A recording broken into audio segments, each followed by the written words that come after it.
Saving $10,000 changes your life in 5 specific ways, and most people miss the biggest one, so they still feel broke. In this video, I'll show you the exact shift. Quick disclaimer, this video is for educational purposes only. This is not financial advice. Picture this. It's payday. For a few hours, you feel relief. Then the bills hit. Rent, car, food, subscriptions, a fee you forgot existed, and suddenly you're counting days again. Have you ever checked your bank app not because you're curious, but because you're nervous? When you live like that, money isn't a tool, it's a threat. And here's what most people miss. The goal isn't to feel rich. The goal is to feel stable, because stability changes how you think, what you choose, and what you tolerate. That's why $10,000 matters. Not because $10,000 is magic money, because $10,000 is a power shift. I'll show you the simple order I'd prioritize your money after you hit $10,000, so you don't accidentally waste the milestone. But first, here are the 5 changes that make this number feel like a doorway. Reason 1, the safety net effect. Before $10,000, every surprise feels like a crisis. A tire blows out, a dentist visit pops up, your laptop dies, and the question isn't, how do I handle this? It's, what do I sacrifice to survive this? After $10,000, the same surprise becomes annoying, not deadly. If a repair costs $900, you pay it, your savings dips, and your life keeps moving. That's the difference between reacting and recovering.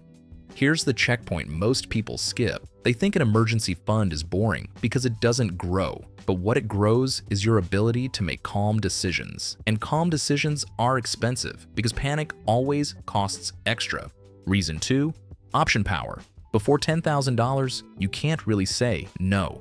No to overtime you hate. No to a bad boss. No to fees and problems that show up at the worst time because you're trapped by next month. After $10,000, you get something people don't talk about enough: decision time, breathing room. Even if you never use it, it changes how you walk through life. If your basic expenses are $2,500 a month, $10,000 is about 4 months of buffer. That doesn't mean you'll take 4 months off. It means you can make choices without desperation. Have you ever stayed in something you hated because changing it felt impossible? That's what $10,000 starts to fix. Reason 3, the momentum effect. Before $10,000, saving feels like pushing a car uphill. You build a little when that life hits, and you're back at zero. So you start telling yourself a story. I'm not a saver. I'll never get ahead. But hitting $10,000 proves something your brain can't ignore. You can build. You can stick to a plan. You can keep promises to yourself. And once you believe you can do it once, you stop asking, can I? You start asking, what's next? Here's the checkpoint most people skip. They underestimate the power of proof. Motivation fades, proof sticks. $10,000 is evidence you're the kind of person who can build. Reason 4, spending clarity.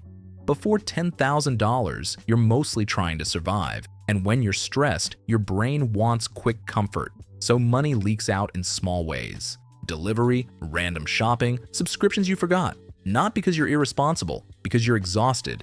After $10,000, you see spending differently. You stop asking, can I afford this today? And you start asking, is this worth trading my stability for? Here's a simple example. A $20 habit twice a week is about $160 a month, almost $2,000 a year. Before $10,000, it feels normal. After $10,000, you see the trade. You don't have to cut every fun thing, but you finally notice the leaks. Have you ever looked at your spending and thought, where did it all go?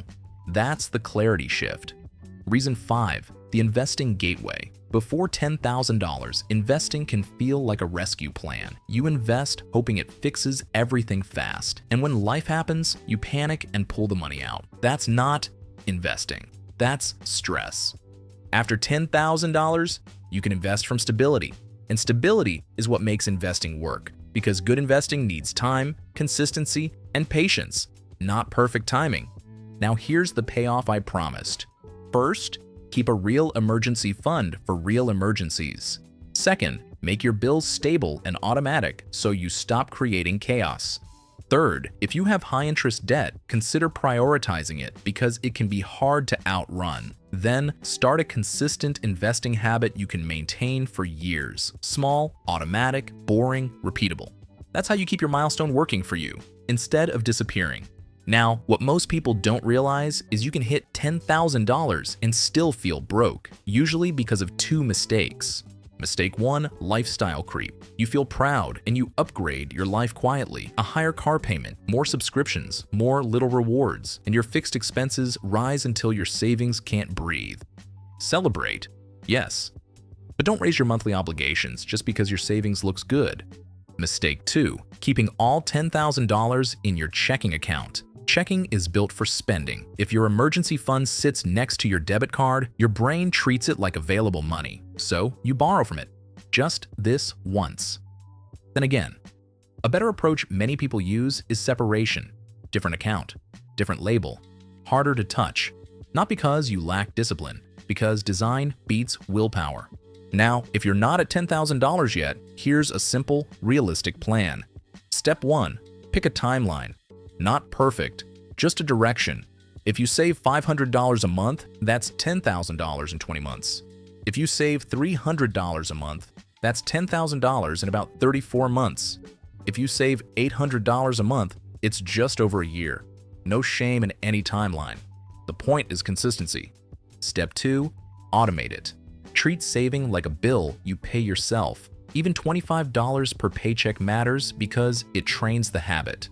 Step 3, do one cut and one boost. One cut, cancel one unused subscription, reduce one spending leak, or lower one impulse habit. One boost, a small, safe, legal income lever, extra hours, a freelance skill, selling unused items, or negotiating pay when timing is right. Nothing risky, nothing shady, just practical. Step 4, make progress visible. Track it. Celebrate milestones like $500, $1,000, $2,500, $5,000, because progress creates motivation. And finally, remember this, your first $10,000 changes everything because it gives you safety, options, momentum, clarity, and the ability to invest without panic. It's not about being perfect, it's about becoming steady. If this helped, like and subscribe for more. What's your next milestone? $1,000, $5,000, or $10,000?